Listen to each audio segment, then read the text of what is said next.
What do you read into this 52% voter turnout? It's slightly less than what happened in 2017. No record-breaking numbers here, but clearly, what is the larger message and how our party is looking at this? It will be very, very interesting with what happens now with these numbers, in fact, because till yesterday, the hope was, or at least even the psephologists, we spoke to Mr. Gupta as well, that higher the percentage, the margin for the Mahajuti they were expecting is going to go up. And lower the numbers, it could have some hope hidden there for the Thackeray's. But 52%, 52.9% is just about 2% less than, 2.5% less than what happened in 2017. I think the other significant subtext to it would be the men and women vote. Last time the women voted 2.5% more than the men. At least at 1:30 p.m., 3:30 p.m. yesterday, the estimate was that the women are voting less. If you combine all those, I think it's going to be a very, very interesting trend once it starts consolidating. What we have been told is that this time the counting is going to be quite unique. It has started at 10 o'clock. They are only going to count 46 votes in one go. So 46 votes will be counted and cleared in one go. Then after those 46 are cleared, the next set of 46 votes will be cleared. So it is going to be a very, very interesting trend to see how these things change as far as these elections are concerned. Process, they are going to be extremely thorough this time. They are treading with caution. जिसको कहते हैं ना कि दूध का जला छाछ भी फूक फूक के पीता है. This time, that's what the Election Commission is doing. We are not going to be drawn into any controversy. Interesting breakup, and I want to bring Anuj in on that. The highest voter turnout in Mumbai was recorded in ward number 114. 64.53% of votes were cast over there. This 114 is the Vikhroli Bhandup area. Very active voters. It obviously signals that there could be a very closely contested election. 64.53, which is higher than the average for BMC, and no big surprises there that the lowest is in South Mumbai, which is ward number 227, a mere 20.88%. That's shameful. South Mumbai, very vocal citizens, unfortunately, they don't speak at the EVM. They go away for a long weekend, you know, somewhere in the suburbs. But how do you decode this? 64.53% in Vikhroli Bhandup. Who is strong in this area? What are the other areas that you've seen very active voting? Anuj.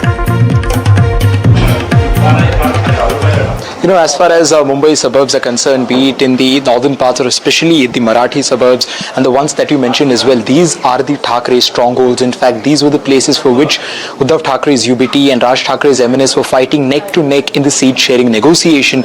And finally, one of the parties was left unsatisfied with what the decision was. So we are seeing that the places where the Thackeray domination of the Marathi population is slightly higher, there the turnout has been more than the average, which seems that the Marathi pitch that was put forth by the Thackeray brothers, especially by Raj Thackeray, has surely worked in places like in places like these. But what is going to be a key, or what is the major highlight of this entire turnout, especially comparing it to the 2017 number, is the difference of the women and men voters. Because if you do a very deep dive analysis of the manifestos and the promises made by both of these alliances, we can see that both of these alliances, going consistent with what were the manifestos and promises made earlier, tried to promise big to the women community. Trends show a neck and neck fight. That's what we are seeing right now. Sorry to interrupt you, Anuj, but we want to give the breaking news quickly to our viewers. Right now, you see a neck and neck fight in the BMC of the 30 trends that we have. Mahayuti is ahead, Saurabh, in 15. The Agadi, or rather the Thackeray's together, are ahead in 12, and others are at 3. Others also significant in the... Bhandup and Vikhroli have seen a large voter turnout, and these are also seen as bastions of the Thackeray brothers, right? So mobilization of the core Marathi vote of the Thackeray's, of the Shiv, Sena and MNS has been done, at least when it comes to this voter turnout. So the key areas, the old Marathi vote, Saurabh, at least that has been mobilized successfully by the Thackeray's. Let's see how that is borne out in the results. What do you make of this and the early trend, Saurabh? Well, Bhandup is, of course, Sanjay Raut's home also. Let's not forget that. And this is something that, of course, the Thakres would be looking at with some... You know, maybe the voters, they were a little scared also, considering the number of times he said, "Thok denge, utha lenge." The voters were like, before Sanjay Raut gets upset, let's quickly go and cast our vote. Yes, continue, Saurabh.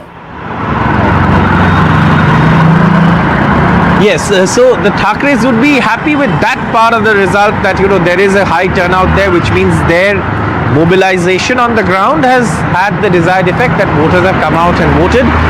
Again, consolidation of the Marathi vote plus the Muslim vote, if the Thakres can pull that off, then they can look at a good showing. If that does not happen, that is where the problem begins, because a fractured voting pattern is the advantage BJP Shinde. It is only when the blocks come together, the Marathi, the Muslim vote, that is when the Thakres are actually on a strong ground, and that is the pattern that we have to look out for as these results come in. If that happens, they'd be happy with the results. And like I said, many have said this is about the political relevance of the Thakres.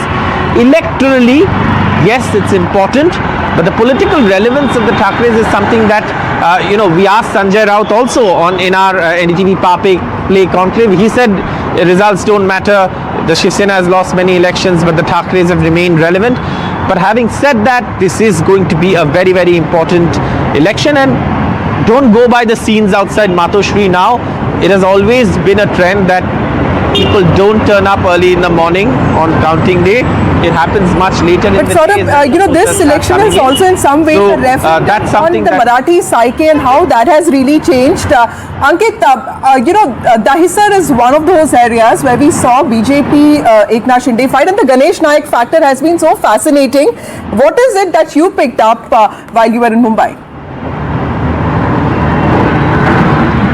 You know, we'll go to Paras for Dahisar. He's in fact standing by to give us an update from there. But very quickly, two very important things, like Saurabh was saying, don't go by what is happening at the at Matoshri at this moment. Thakres are not known to be early risers. You will not see them appearing no matter what the result is and which way it goes before the afternoon. So that's not going to happen. And the other important factor, yes, the Mamum factor may not have worked together, but I think the hope is that if the Congress does well in those areas, the Thakres will be looking at something about 75, 80 plus. If they are able to get that, then they are in play, because whatever the Shiv Sena, Sharad Pawar gets, whatever the Congress and the Vanchit Aghadi gets, all that is going to come together. But the game would only come into play for them if they are able to get 75 to 80 of the 140 Marathi dominated seats. Only then there is hope, or at least some play as far as the Thakres are concerned. But Paras, very quickly coming to you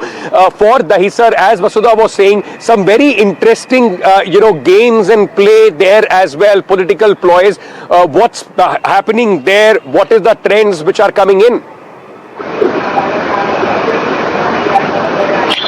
So Ankit, Dahisar, Borivali and this western suburb is very important as per the political situation is considered in the western suburb of Mumbai, because this seat is being dominated by the Gujaratis from long. The most of the voters over here are Gujaratis, and the situation over here right now, the early trend shows as the BJP is going to win, but this is the early thing. We are not claiming anything, but still there are many important things which will come after we will see how voting is going, how vote counting is going on. We are at the center, one of the biggest center where vote counting is being started. We have to see what will happen, but we are not claiming anything, but the early things says that BJP is far ahead in Dahisar.